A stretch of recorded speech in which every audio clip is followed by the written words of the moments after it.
ഇന്നത്തെ എല്ലാ വായനകളുടെയും പൊതുവായ സന്ദേശം ഒന്ന് തന്നെയാണ്, ഐക്യത്തെക്കുറിച്ചാണ്. എല്ലാവരും ഒന്നാകണമെന്നുള്ള ഒരു ഐക്യത്തിന്റെ ആഹ്വാനമാണ് ഇന്നത്തെ എല്ലാ വായനകളും നൽകുന്നത്. ഐക്യമെന്ന് പറയുമ്പോൾ unity with God and also unity among ourselves. ദൈവവുമായിട്ടും ഐക്യമുണ്ടാകണം, നമ്മുടെ ഇടയിലും ഐക്യമുണ്ടാകണം. ഈ രണ്ട് കാര്യങ്ങളാണ് ഇന്നത്തെ എല്ലാ വായനകളും നമ്മളോട് പറയുന്നത്. Today's first reading was from the book of Prophet Isaiah. Prophet Isaiah exhorts the people, let us praise together, let us share our joy together, let us be together. നമുക്ക് ഒരുമിച്ചായിരിക്കാം, നമുക്ക് ഒരുമിച്ച് ദൈവത്തെ സ്തുതിക്കാം. കാരണം എന്താണ്? The Lord has comforted his people, he has redeemed Jerusalem. Let us be together എന്നുള്ളതാണ്. നമുക്ക് ഒരുമിച്ചായിരിക്കാം എന്നുള്ള ഒരു സന്ദേശമാണ്. അത് പ്രാർത്ഥിക്കുമ്പോഴും let us praise together, let us share our joy together. നമുക്ക് ഒരുമിച്ച് പ്രാർത്ഥിക്കാം, നമുക്ക് ഒരുമിച്ച് നമ്മുടെ സന്തോഷം പങ്കുവയ്ക്കാം എന്നുള്ള ഒരു ആഹ്വാനമാണ് ഇന്നത്തെ ഒന്നാമത്തെ വായനയിൽ പ്രൊഫറ്റ് ഐസായ നമുക്ക് തരുന്നത്. Today's second reading was the letter of St. Paul to Ephesians. St. Paul reminds his people, we all are united in one, we all are united in Jesus Christ. ഈശോയിൽ നമ്മൾ ഒരുമിച്ചാക്കപ്പെട്ടു എന്നുള്ളതാണ്. You were Gentiles or you were Greeks or you were strangers, you may have done circumcision. ഇതൊക്കെ പഴയ കാര്യങ്ങളാണ്. നിങ്ങൾ പണ്ട് പലതായിരുന്നു. But now we all are saved by Jesus Christ. ഇന്ന് ഈശോയാൽ നമ്മൾ രക്ഷിക്കപ്പെട്ടിരിക്കുന്നു എന്നുള്ളതാണ്. In him we all are being built together. This is the basis of our unity. In him we all are built.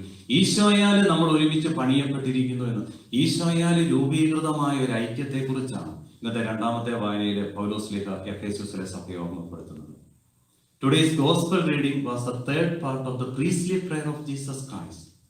The Gospel of John chapter 17, generally known as the priestly prayer. ഈശോയുടെ പുരോഹിത പ്രാർത്ഥന എന്നാണ് യോഹന്നാന്റെ സുവിശേഷം 15-ാം അധ്യായം പൊതുവെ അറിയപ്പെടുന്നത്.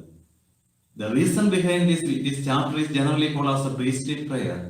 In the 17th chapter of Gospel of John follows the same structure of the priestly prayer of the Jewish community. Jewish കമ്മ്യൂണിറ്റിയുടെ പ്രീസ്ലി പ്രയറിന്റെ അതേ സ്ട്രക്ചർ തന്നെയാണ് ഈ യോഹന്നാന്റെ സുവിശേഷം 17-ാം അധ്യായത്തിലും പിന്തുടരുന്നത്. In Jewish tradition, on the day of യോം Kippur, that means on the day, അവരുടെ പാപപരിഹാര ദിനമാണ്, on the day of their atonement, the priest generally recited a prayer.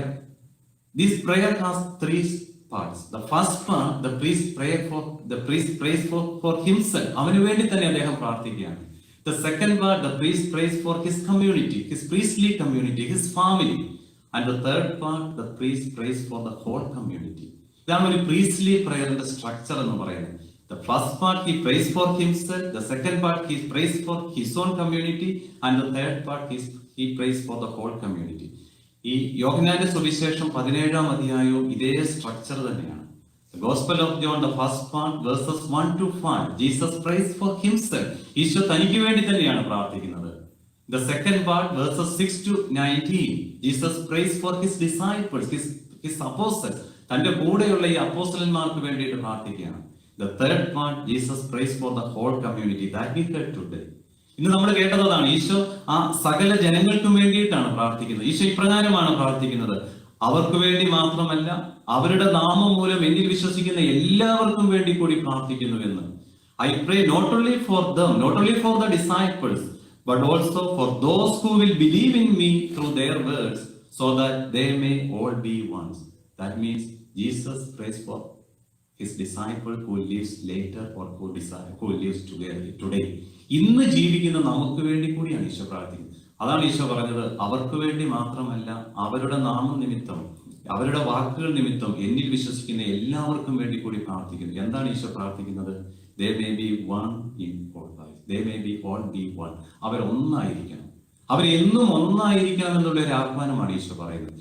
3 കാര്യങ്ങളാണ് ഇന്നത്തെ പ്രാർത്ഥനയിൽ ഈശോ പറയുന്നത്. They also may be in us. അവര് നമ്മോടുകൂടെ ആയിരിക്കണം. Secondly, they may be one as we are one. നമ്മൾ ഒന്നായിരിക്കുന്നത് പോലെ അവരും ഒന്നായിരിക്കണം. Then thirdly, I wish that where I am, they also may be with me. 3 കാര്യങ്ങളാണ് ഈശോ പറയുന്നത്. ഒന്നാമത്, അവര് നമ്മോട് കൂടെ ആയിരിക്കണം, അവര് ദൈവത്തിലായിരിക്കണം. എല്ലാ ഐക്യത്തിന്റെയും അടിസ്ഥാനം ഇതാണ്, they may be in us. അവര് എന്നിലായിരിക്കണം. We must be in God. നമ്മുടെ ദൈവത്തിലായി എല്ലാ ഐക്യത്തിന്റെയും അടിസ്ഥാനം എന്ന് പറയുന്നത് ദൈവത്തോട് കൂടെ ആയിരിക്കുക എന്നുള്ളതാണ്. ഇതിന്റെ ഏറ്റവും വ്യക്തമായ ഉദാഹരണം പഴയ നിയമത്തില് ഉൽപ്പത്തി പുസ്തകത്തില് ബാബേൽ ഗോപുരത്തിന്റെ നിർമ്മാണത്തെ കുറിച്ച് പറയുന്നതാണ്. ഉൽപ്പത്തി പുസ്തകം 11-ാം അധ്യായത്തിലെ ബാബേൽ ഗോപുരത്തിന്റെ നിർമ്മാണത്തെ കുറിച്ച് പ്രകാരമാണ് പറയുന്നത്. ഭൂമിയിൽ ഒരു ഭാഷയും ഒരു സംസാര രീതിയും മാത്രമേ ഉണ്ടായിരുന്നുള്ളൂ. അവർക്ക് പുരോഗതിയും ഐശ്വര്യവും എല്ലാം ഉണ്ടായി. ജനങ്ങൾക്ക് പുരോഗതിയും ഐശ്വര്യവും ഒക്കെ ഉണ്ടാകുമ്പോൾ അവർ തീരുമാനിക്കുകയാണ്, നമ്മുടെ പേരും പ്രശസ്തിയും ഈ ലോകം മുഴുവൻ നിലനിർത്തുന്നതിന് വേണ്ടി നമുക്ക് ആകാശം മുട്ടുന്ന ഒരു ഗോപുരവും തങ്ങളുടെ സുരക്ഷിതത്വത്തിനു വേണ്ടി ഒരു കോട്ടയും പണിയാൻ. അവരവരുടെ പേരും പ്രശസ്തിയും നിലനിർത്താനായിട്ട് ഒരു ഗോപുരവും ഭൂമിയിൽ ചിതറിക്കപ്പെടാതിരിക്കാനായിട്ട് ഒരു കോട്ടയും പണിയുമ്പോൾ ഇത് കാണാനായിട്ട് ദൈവം ഇറങ്ങി വരികയാണ്. ദൈവം തീരുമാനിക്കുകയാണ്, എന്നെ കൂടാതെ അവരവരുടെ പേരും പ്രശസ്തിയും നിലനിർത്താൻ ഒരു ഗോപുരവും എന്നെ മാറ്റി നിർത്തിയിട്ട് അവർ ചിതറിക്കപ്പെടാതിരിക്കാൻ ഒരു കോട്ടയും പണിയുമ്പോൾ ദൈവം പരസ്പരം മനസ്സിലാകാനാവാത്ത വിധം അവരുടെ ഭാഷ ചിതറിച്ചു കളഞ്ഞു എന്നാണ് പറയുന്നത്. അവരെന്തിനു വേണ്ടിയിട്ട് ആ ഗോപുരം പണിയുകയും ആ കോട്ട പണിയാനായിട്ടും ഇറങ്ങി പുറപ്പെട്ടോ, ദൈവം പരസ്പരം മനസ്സിലാക്കാനാവാത്ത വിധം അവരെ ചിതറിച്ചു. ദൈവത്തെ മാറ്റി നിർത്തിക്കൊണ്ടുള്ള ഒരു ഐക്യത്തിന്റെ അവസ്ഥയാണിത്. ഈശോ അതുകൊണ്ടാണ് തന്റെ പ്രീസ്ലി പ്രയറിൽ ഐക്യത്തിന് വേണ്ടി പറയുമ്പോൾ എന്ന് ഈശോ വളരെ ശക്തമായിട്ട് പറയും. അവര് നമ്മോട് കൂടെ ആയിരിക്കും. എല്ലാ ഐക്യത്തിന്റെയും ആഹ്വാനം, എല്ലാ ഐക്യത്തിന്റെയും അടിസ്ഥാനം എന്ന് പറയുന്നത് അവര് ദൈവത്തിലായിരിക്കുക എന്നുള്ളതാണ്. ഈശോ ഇന്നത്തെ പ്രാർത്ഥനയിൽ രണ്ടാമത് പ്രാർത്ഥിക്കുന്നത് they may be one as we are. നമ്മൾ ഒന്നായിരിക്കുന്നത് പോലെ അവരും ഒന്നായിരിക്കണം എന്നുള്ളതാണ്. ത്രിത്വത്തിന്റെ ഒരു ഐക്യമാണ്. ത്രിത്വത്തിന്റെ ഐക്യത്തിന്റെ പ്രത്യേകത, പിതാവ് എപ്പോഴും പുത്രനോട് കൂടിയാണ്. പിതാവ് എപ്പോഴും പുത്രനെ മഹത്വപ്പെടുത്തുകയാണ്. പുത്രനെ റെസ്പെക്ട് ചെയ്യുന്ന, പുത്രനെ ഓണർ ചെയ്യുന്ന പിതാവ്. പുത്രനോ പിതാവിനെ റെസ്പെക്ട് ചെയ്യുന്ന, പിതാവിനെ ഓണർ ചെയ്യുന്ന പുത്രൻ. പിതാവ് എപ്പോഴും പറയുന്നത്, അല്ലെങ്കിൽ പുത്രൻ എപ്പോഴും പറയുന്നത്, എല്ലാം പൂർത്തിയാക്കുന്ന പരിശുദ്ധാത്മാവ്. ഈ ഒരു ഐക്യമാണ്. എല്ലാ ഐക്യത്തിന്റെയും അടിസ്ഥാനം എന്ന് പറയുന്നത് ഈ മ്യൂച്വൽ റെസ്പെക്റ്റ് ആണ്. ഈ ഒരു പരസ്പരം അംഗീകരിക്കുന്ന ഒരു മനോഭാവമാണ്. നമ്മൾ പലപ്പോഴും യൂണിറ്റിയെ കുറിച്ചൊക്കെ എപ്പോഴും പറയാറുണ്ട്. നമ്മൾ എപ്പോഴും ആഗ്രഹിക്കുന്നതും ഒരു ഐക്യമാണ്. നമ്മുടെ വീടുകളിൽ നമുക്ക് ഐക്യം വേണം, നമ്മുടെ ഇടവക സമൂഹത്തിൽ നമുക്ക് ഐക്യം വേണം, നമ്മുടെ സഭയിൽ നമുക്ക് ഐക്യം വേണം. ലോകം മുഴുവനും ഐക്യത്തെക്കുറിച്ച് നമ്മൾ ഏറെ ആഗ്രഹിക്കുമ്പോൾ എല്ലാ ഐക്യത്തിന്റെയും അടിസ്ഥാനം മ്യൂച്വൽ റെസ്പെക്റ്റ് ആണ്.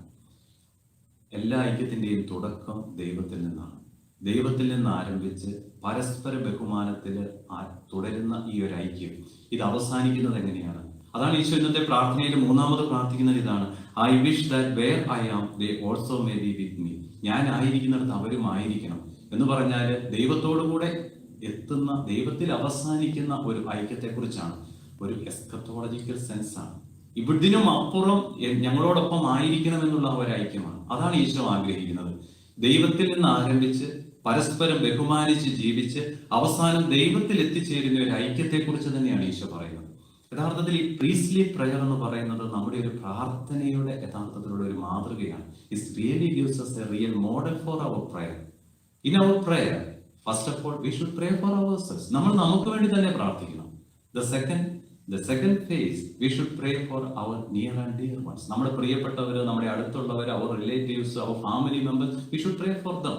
The third phase, we should pray for the whole community. ലോകം മുഴുവനും വേണ്ടി നമ്മൾ പ്രാർത്ഥിക്കുക എന്നുള്ളതാണ്. നമ്മുടെ ഒരു പ്രാർത്ഥന എങ്ങനെയായിരിക്കണം എന്നുള്ളതാണ് ഈശോ ഈ പ്രീസ്ലി പ്രയറിൽ കാണിച്ചു തരുന്നത്. എല്ലാ പ്രാർത്ഥനകളും അങ്ങനെയാണ്. യഥാർത്ഥത്തിൽ മാതാപിതാക്കൾ ഇങ്ങനെയാണ് പ്രാർത്ഥിക്കേണ്ടത്. മാതാപിതാക്കൾ ആദ്യം പ്രാർത്ഥിക്കേണ്ടത് അവർക്ക് വേണ്ടി തന്നെ പ്രാർത്ഥിക്കണം. അതിനുശേഷം അവർ പ്രാർത്ഥിക്കേണ്ടത് അവരുടെ കുടുംബാംഗങ്ങൾക്ക് വേണ്ടിയിട്ടാണ്. മക്കള്, സഹോദരങ്ങൾ, പിന്നെ ഇടവക സമൂഹം, നമ്മുടെ സഭ, ലോകം മുഴുവനും വേണ്ടി പ്രാർത്ഥിക്കും. യഥാർത്ഥത്തിലുള്ള ഒരു പ്രാർത്ഥന എങ്ങനെയാണ് എന്നാണ് ഈശോ ഇന്നത്തെ ഈ പ്രീസ്ലി പ്രയറിൽ നമുക്ക് കാണിച്ചു തരുന്നത്. പ്രാർത്ഥിക്കേണ്ടത് നമുക്ക് വേണ്ടി പ്രാർത്ഥിക്കണം, നമ്മുടെ ഏറ്റവും അടുത്ത ആളുകൾക്ക് വേണ്ടി പ്രാർത്ഥിക്കണം, ലോകം മുഴുവനും വേണ്ടി പ്രാർത്ഥിക്കുന്ന പ്രാർത്ഥനയുടെ മനോഹരമായ ഒരു മാതൃക. ഇന്നത്തെ സുവിശേഷം നമുക്ക് തരുന്ന ഒരു പ്രധാനപ്പെട്ട ചിന്തയും അത് തന്നെയാണ്, നമ്മൾ എങ്ങനെ പ്രാർത്ഥിക്കണം എന്നുള്ളത്. അതിനോട് ചേർന്ന് പോകുന്ന വളരെ പ്രധാനപ്പെട്ട ഒരു കാര്യം, ഐക്യം എന്ന് പറയുന്നത് വളരെ പ്രധാനപ്പെട്ട. നമ്മൾ ഒരു ഐക്യത്തിന് വേണ്ടി പ്രാർത്ഥിക്കുക എന്നുള്ളത്. ലോകം മുഴുവനും വേണ്ടി പ്രാർത്ഥിക്കുമ്പോൾ ഐക്യം ഉണ്ടാകാനായിട്ട് തീർച്ചയായിട്ടും നമ്മൾ പ്രാർത്ഥിക്കേണ്ടതുണ്ട്. നമ്മുടെ കുടുംബത്തിൽ ഐക്യം ഉണ്ടാകണം, നമ്മുടെ ഇടവക സമൂഹത്തിൽ ഐക്യം ഉണ്ടാകണം, സഭയിൽ ഐക്യം ഉണ്ടാകണം. ഈ ഐക്യത്തിന് വേണ്ടി പ്രാർത്ഥിക്കുക എന്ന് പറയുന്നത് വളരെ പ്രധാനപ്പെട്ട ഒരു കാര്യമാണ്. ഐക്യത്തിന്റെ തുടക്കം പൗലോസ്ലീഹ ഓർമ്മപ്പെടുത്തുന്നത് in him we all are being built together. ഈശോയിലാണ് നമ്മൾ ഒന്നിക്കപ്പെട്ടിരിക്കുന്നത് എന്നും എല്ലാത്തിന്റെയും തുടക്കം ദൈവത്തിൽ നിന്നാണ് എന്നുള്ളതാണ്. നമ്മളൊക്കെ ചിന്തിക്കേണ്ടത്, സാധാരണ പറയാറുണ്ട്, ചില മനുഷ്യർ എവിടെ ചെന്നാലും അവിടെ സമാധാനം ഉണ്ടാകും. ചില മനുഷ്യർ എവിടെ നിന്ന് പോയാലും അവിടെ സമാധാനം ഉണ്ടാകുന്നുണ്ട്. നമ്മളൊരു സമാധാനത്തിന്റെ വക്താക്കളാണ്. നമ്മുടെ സാന്നിധ്യം എല്ലായിടത്തും സമാധാനമാണോ കൊടുക്കുന്നത്, അതോ നമ്മുടെ സാന്നിധ്യം അസമാധാനമാണോ കൊടുക്കുന്നത്? നമ്മൾ വളരെ ഗൗരവമായിട്ട് ചിന്തിക്കേണ്ടതാണ്. ചിലപ്പോൾ പറയാറുണ്ട്, മാതാപിതാക്കള് വീടുകളിൽ ഉണ്ടെങ്കിൽ ആ വീട്ടിൽ വളരെ സമാധാനമാണ്. ചില വീട്ടിലേക്ക് അപ്പൻ ചെല്ലുമ്പോഴാണ് ആ വീട്ടിൽ സന്തോഷവും സമാധാനം. They all are waiting for his presence. ചില വീട്ടിൽ അപ്പൻ വീട്ടിൽ നിന്ന് ഇറങ്ങി പോകുമ്പോഴാണ് അവിടെ സമാധാനം ഉണ്ടാകുന്നത്. നമ്മൾ വളരെ ഗൗരവമായിട്ട് ചിന്തിക്കേണ്ടതാണ്. അതല്ലേ സാധാരണ പറയാറുള്ളത്, certain people bring peace wherever they go, but at the same time some other people causing for peace when they leave from somewhere else. അവരെവിടെന്നെങ്കിലും പോകുമ്പോൾ അവിടെ സമാധാനം ഉണ്ടാകും. അവരെവിടെ ചെല്ലും, ചിലരെവിടെ ചെന്നാലും അവിടെ സമാധാനം ഉണ്ടാകും. നമുക്ക് പ്രത്യേകമായിട്ട് ഓർക്കാം, our words can be used to build up or to tear down. നമ്മുടെ വാക്ക് അത് പണിതുയർത്താനും സഹായിക്കുന്നതാണ്, അതിനെ വലിച്ചു കീറാനും സഹായിക്കുന്നത്. നമ്മുടെ കുടുംബമാകട്ടെ, നമ്മുടെ ഇടവകയാകട്ടെ, നമ്മുടെ സഭയാകട്ടെ, ഇതെല്ലാം പണിതുയർത്താൻ സഹായിക്കുന്നതും അതിനെ വലിച്ചു കീറാൻ, അതിനെ ഇല്ലാതാക്കാൻ സഹായിക്കുന്നതും നമ്മുടെ വാക്കുകൾ തന്നെയാണ്. ഐക്യം എന്ന് പറയുന്നത് വളരെ പ്രധാനപ്പെട്ട ഒരു കാര്യമാണ്.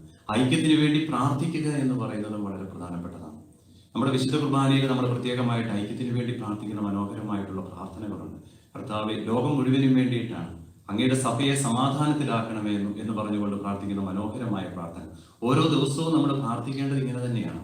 സഭയിൽ, നമ്മുടെ കുടുംബത്തിൽ ഐക്യമുണ്ടാകാൻ വേണ്ടി പ്രാർത്ഥിക്കണം, സഭയിൽ ഐക്യമുണ്ടാകാൻ വേണ്ടി പ്രാർത്ഥിക്കണം, ലോകം മുഴുവനും ഒരു ഐക്യത്തില് സമാധാനത്തില് ജീവിക്കാനായിട്ട് പ്രാർത്ഥിക്കുക എന്ന്. സ്നേഹമുള്ളവരെ, ഇന്നത്തെ വിശുദ്ധ ഗ്രന്ഥ വായനകളെല്ലാം നമുക്ക് തരുന്നത് ഒരേ ഒരു സന്ദേശം തന്നെയാണ്: unity with God and unity among ourselves. നമ്മുടെ ഇടയിൽ സമാധാനം ഉണ്ടാകണം, ദൈവവുമായിട്ട് നമുക്ക് സമാധാനത്തിൽ ജീവിക്കാനായിട്ട് സാധിക്കണം.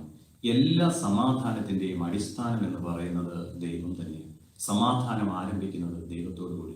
ദൈവത്തെ മാറ്റി നിർത്തി ഒരിടത്തും ഒരു സമാധാനം ഉണ്ടാവുകയില്ല എന്ന് നമുക്ക് മറക്കാതിരിക്കാം. ഈ ഈശോയുടെ പ്രീസ്ലി പ്രയർ നമുക്കൊക്കെയുള്ള പ്രാർത്ഥനയുടെ മനോഹരമായിട്ടുള്ള ഒരു മാതൃകയാണ്. ആദ്യം അവനവന് വേണ്ടി തന്നെ പ്രാർത്ഥിക്കുക, നമ്മുടെ ഏറ്റവും അടുത്ത ആളുകൾക്ക് വേണ്ടി രണ്ടാമത് പ്രാർത്ഥിക്കുക, ലോകം മുഴുവനും വേണ്ടി പ്രാർത്ഥിക്കുക. ഇതോടൊപ്പം നമുക്ക് ഓർക്കാം, എൻ്റെ സാന്നിധ്യം ഒരു സമാധാനമാണോ എവിടെയെങ്കിലും കൊടുക്കുന്നത്, അതോ എൻ്റെ സാന്നിധ്യം അസമാധാനമാണോ കൊടുക്കുന്നത്? എൻ്റെ വാക്കുകൾ മറ്റുള്ളവരെ പണിതുയർത്താൻ സഹായിക്കുന്നതാണോ, അതോ എൻ്റെ വാക്കുകൾ മറ്റുള്ളവരെ നശിപ്പിക്കാൻ സഹായിക്കുന്നതാണോ?